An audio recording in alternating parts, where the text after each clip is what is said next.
Halo semuanya, perkenalkan kami dari kelompok 7. Saya Niputu Nadia Marsita Dewi dengan nomor urut 14, dan rekan-rekan saya Niwayan Sinta Cipta Dewi dengan nomor urut 15, dan Putu Ayu Cantika Dewi dengan nomor urut 22. Pada kesempatan hari ini kami akan menjelaskan atau mempresentasikan mengenai materi perubahan makna.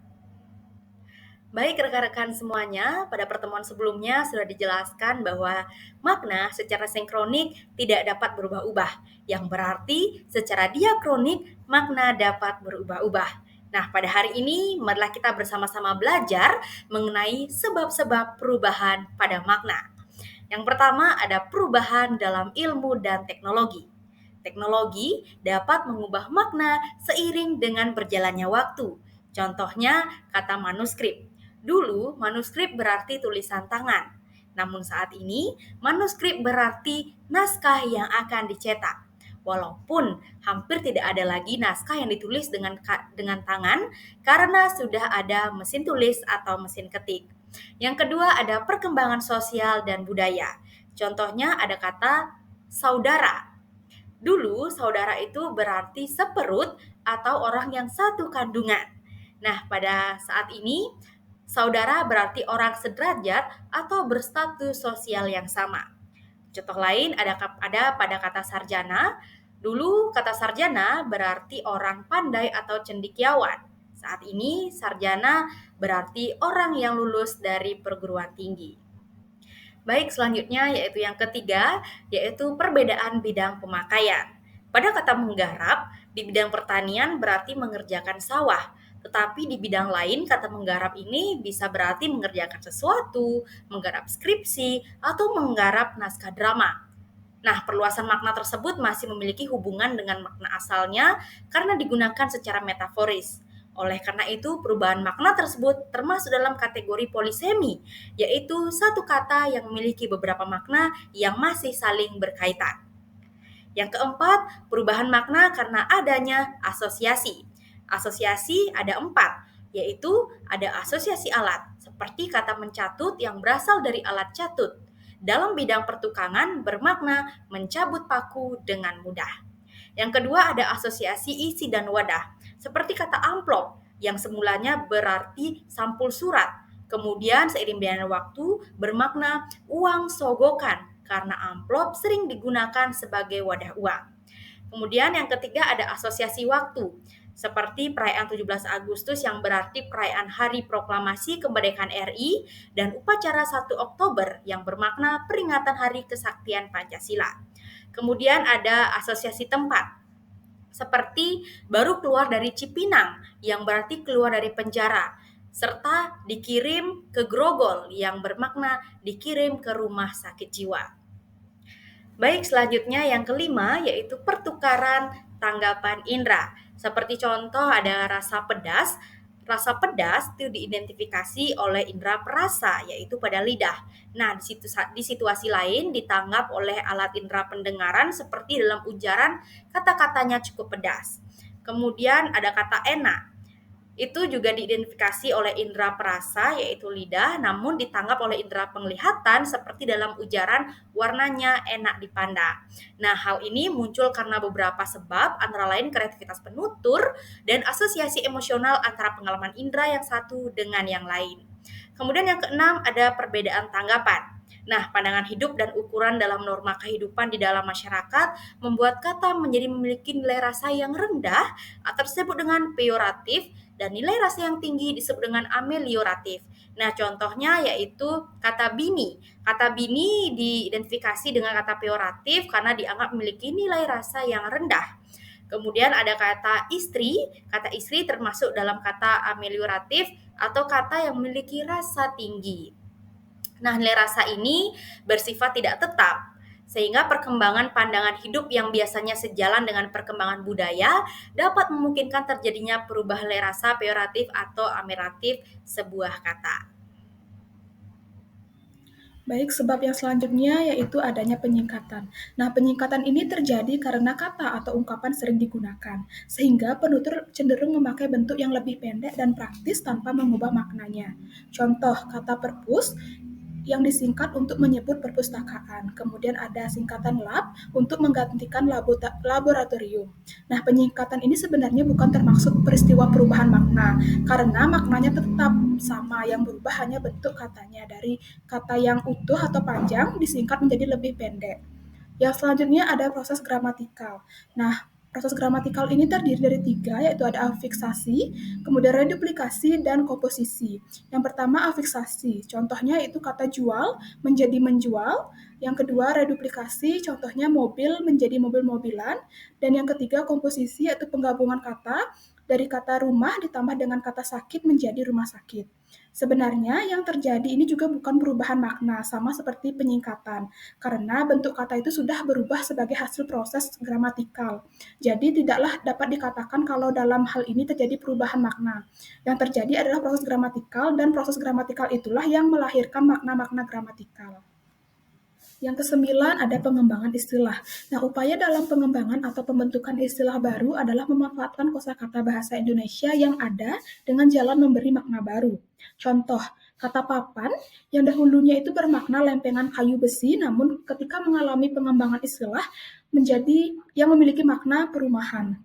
Kemudian juga ada kata sandang yang berasal dari kata selendang, namun ketika mengalami pengembangan istilah bermakna pakaian.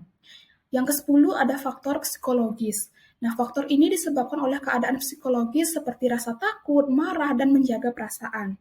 Faktor psikologis ini diperinci menjadi dua. Yang pertama itu faktor emotif atau faktor emosi. Contohnya ada kata bangsat. Nah, kata bangsat ini dahulunya berarti yang memiliki makna binatang yang bisa menggigit. Namun ketika kata bangsat ini dipengaruhi oleh faktor psikologis, ini berarti manusia yang kelakuannya menyakitkan hati. Yang selanjutnya ada kata-kata tabu. Nah, kata-kata tabu ini terdiri dari tiga. Yang pertama ada tabu karena takut. Contohnya yaitu menaikkan harga diganti dengan menggunakan menyesuaikan harga agar pembeli tidak merasa takut ataupun tersinggung. Yang kedua ada tabu karena kehalusan. Contohnya kata makan diubah menggunakan kata mencicipi. Dan yang terakhir ada tabu karena ingin dikatakan sopan. Contohnya itu kata WC, toilet, diubah atau digunakan dengan menggunakan kata kamar kecil atau kamar belakang agar terdengar atau terlihat lebih sopan. Baik, yang ke-11 ada faktor kebutuhan kata baru. Nah, faktor ini terjadi karena adanya komunitas tertentu yang membutuhkan ragam bahasa dan mendukung adanya kosakata baru sesuai dengan kebutuhan mereka. Contoh kata unduh secara umum memiliki makna mengambil sesuatu dari tempat yang lebih tinggi ke tempat yang lebih rendah. Namun, adanya komunitas digital yang memerlukan istilah yang lebih ringkas dan padanan katanya dalam bahasa Indonesia dari bahasa Inggris download, sehingga kata unduh ini sekarang bermakna menjadi mengambil data, berkas, atau file dari sebuah sumber jaringan atau server menuju perangkat penyimpanan lokal seperti komputer atau ponsel. Dan yang terakhir ada faktor pengaruh bahasa asing. Penyerapan berasal dari bahasa asing akan memengaruhi perubahan makna dalam bahasa Indonesia. Contoh kata sukses. Dalam bahasa Inggris, success, nah kata ini yang berarti berhasil mencapai suatu tujuan. Baik, yang selanjutnya yaitu ada jenis perubahan.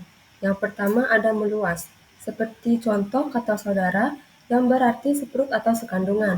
Namun maknanya berubah atau meluas menjadi siapa saja yang sebertarian darah. Lebih jauh lagi selanjutnya, siapapun yang masih mempunyai kesamaan asal-usul disebut juga saudara. Contoh yang kedua yaitu ada mencetak, yang digunakan dalam bidang penerbitan buku, majalah, atau koran. Namun maknanya berubah atau meluas menjadi dalam contoh kalimat Persija tidak berhasil mencetak 1 gol. Jenis perubahan yang kedua yaitu ada menyempit, seperti contoh kata yaitu sarjana, yang berarti orang pandai atau cendekiawan. Namun maknanya berubah atau meluas menjadi orang yang lulus dari perguruan tinggi. Betapapun pandainya seseorang mungkin sebagai hasil belajar sendiri, kalau bukan tamatan suatu perguruan tinggi, tidak bisa disebut dengan sarjana. Sebaliknya, betapapun rendahnya indeks prestasi seseorang, kalau dia sudah lulus dari perguruan tinggi, dia akan disebut sarjana. Baik, jenis perubahan yang ketiga yaitu ada perubahan total. Seperti contoh kata ceramah yang dulu berarti banyak cakap, namun sekarang maknanya berubah atau meluas menjadi kata ceramah berarti pidato atau uraian mengenai suatu hal yang disampaikan di depan banyak orang. Jenis yang keempat itu ada penghalusan, seperti contoh kata korupsi yang berarti penyalahgunaan jabatan. Kata pemecatan dari pekerjaan berarti pemutusan hubungan kerja atau PHK. Kata buta menjadi tunanetra, kata tuli berubah menjadi tunarungu, dan kata gelandangan menjadi tunawisma. Baik, selanjutnya jenis perubahan yang terakhir yaitu ada pengasaran. Pengasaran atau disfemia yaitu usaha untuk mengganti kata yang maknanya halus atau bermakna biasa dengan kata yang maknanya kasar. Seperti contoh kata menjebloskan dipakai untuk menggantikan kata memasukkan seperti dalam kalimat polisi menjebloskannya ke dalam penjara. Contoh yang kedua yaitu ada kata menggondol, dipakai untuk binatang seperti anjing menggondol tulang. Nah, kata yang sebenarnya bernilai kasar tetapi sengaja digunakan untuk lebih memberi tekanan tetapi tanpa terasa kekerasannya. Baik, selanjutnya yaitu ada kesimpulan. Perubahan makna dalam sebuah kata adalah fenomena dinamis yang terjadi seiring waktu, didorong oleh berbagai faktor. Penyebab utamanya meliputi perkembangan ilmu dan teknologi yang mengubah konsep kata, perubahan sosial dan budaya yang memengaruhi cakupan kata, perbedaan bidang pemakaian, hingga adanya asosiasi dan pertukaran tanggapan indera. Selain itu, faktor psikologis yang mengubah nilai rasa dan pengaruh bahasa asing juga berperan penting dalam pergeseran makna. Wujud perubahan makna ini terbagi menjadi 5 jenis utama, yaitu meluas, menyempit, perubahan total, penghalusan, dan pengasaran.